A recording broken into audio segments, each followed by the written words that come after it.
ভারত প্রাচীন সভ্যতা, বহুবর্ণ সংস্কৃতি আর কোটি কোটি মানুষের বাসভূমি। এই দেশ একসময় ছিল সমৃদ্ধশালী, সোনার চিরুনি নামে পরিচিত। কিন্তু শতাব্দীর পর শতাব্দী ধরে বিদেশি শাসনের অধীনে ছিল ভারতবর্ষ। দীর্ঘ 2 শতাধিক বছর ব্রিটিশ শাসনের পরে 1947 সালের 15ই আগস্ট ভারত পেল স্বাধীনতা। আজকের এই গল্প সেই সংগ্রামের ইতিহাস, আত্মত্যাগ এবং বিজয়ের কাহিনী।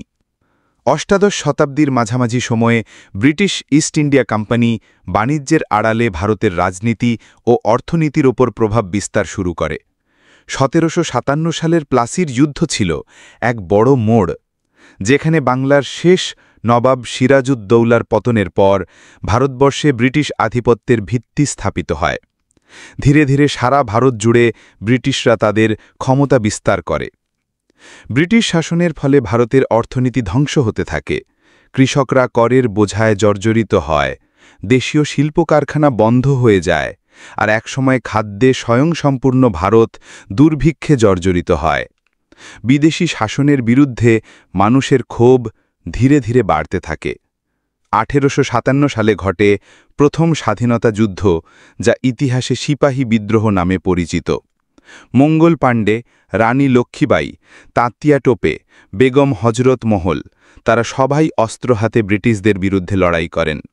যদিও এই বিদ্রোহ দমন করা হয়, তবুও এটি স্বাধীনতার আন্দোলনে এক নতুন জাগরণ সৃষ্টি করে। 19 শতকের শেষ দিকে ও বিংশ শতকের শুরুতে গড়ে ওঠে সংগঠিত রাজনৈতিক আন্দোলন। 1885 সালে প্রতিষ্ঠিত হয় ইন্ডিয়ান ন্যাশনাল কংগ্রেস। প্রথমে ধীরে ধীরে সংস্কার দাবি করা হলেও পরে আন্দোলন ক্রমেই স্বাধীনতার দিকে এগোতে থাকে। বাল গঙ্গাধর তিলক ঘোষণা করেন, স্বরাজ আমাদের জন্মগত অধিকার এবং আমরা তা পাবই। বিংশ শতকের শুরুতে স্বাধীনতার আন্দোলনে এক নতুন মাত্রা যোগ করেন মহাত্মা গান্ধী। সত্যাগ্রহ ও অহিংস আন্দোলনের মাধ্যমে তিনি কোটি মানুষের মধ্যে স্বাধীনতার আকাঙ্ক্ষা জাগিয়ে তোলেন।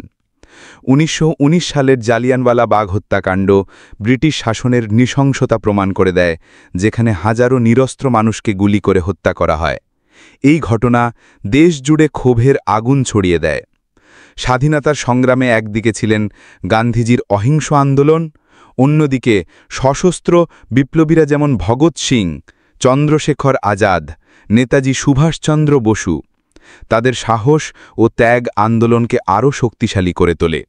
নেতাজি আজাদ হিন্দ ফৌজ গঠন করে ব্রিটিশ শাসনের বিরুদ্ধে সশস্ত্র লড়াইয়ের ডাক দেন। দ্বিতীয় বিশ্বযুদ্ধের পর ব্রিটিশ সাম্রাজ্য দুর্বল হয়ে পড়ে। ভারতের জনগণ আর স্বাধীনতার দাবিতে পিছু হটেনি। 1942 সালের ভারত ছাড়ো আন্দোলন সারা দেশে স্বাধীনতার দাবিকে চূড়ান্ত রূপ দেয়। আন্দোলন, ধর্মঘট, বিক্ষোভ সব কিছুর মধ্য দিয়ে স্পষ্ট হয়ে যায় যে ব্রিটিশদের আর ভারত শাসন করা সম্ভব নয়।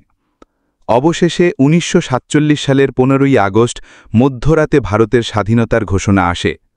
তবে এই স্বাধীনতার সঙ্গে জড়িয়েছিল বিভক্তির বেদনা।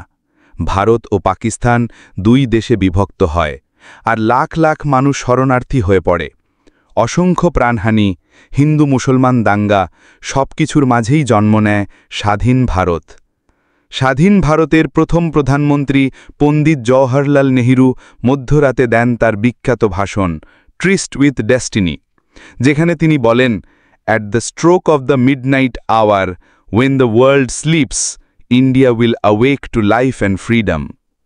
আজও 15ই আগস্ট ভারতের প্রতিটি প্রান্তে তেরঙ্গা পতাকা ওড়ে, বাজে জাতীয় সঙ্গীত, আর মনে করিয়ে দেয় সেই অসংখ্য বীর শহীদদের কথা, যারা প্রাণ দিয়ে আমাদের স্বাধীনতা এনে দিয়েছেন। স্বাধীনতা শুধু একটি তারিখ নয়, এটি আমাদের পরিচয়, আমাদের গর্ব, আমাদের অঙ্গীকার। আসুন আমরা শপথ করি, এই স্বাধীনতাকে রক্ষা করব আর একে আরও অর্থবহ করব পরবর্তী প্রজন্মের জন্য। কারণ স্বাধীনতা একবার অর্জন করা যায়, কিন্তু তা টিকিয়ে রাখতে হয় প্রতিদিন।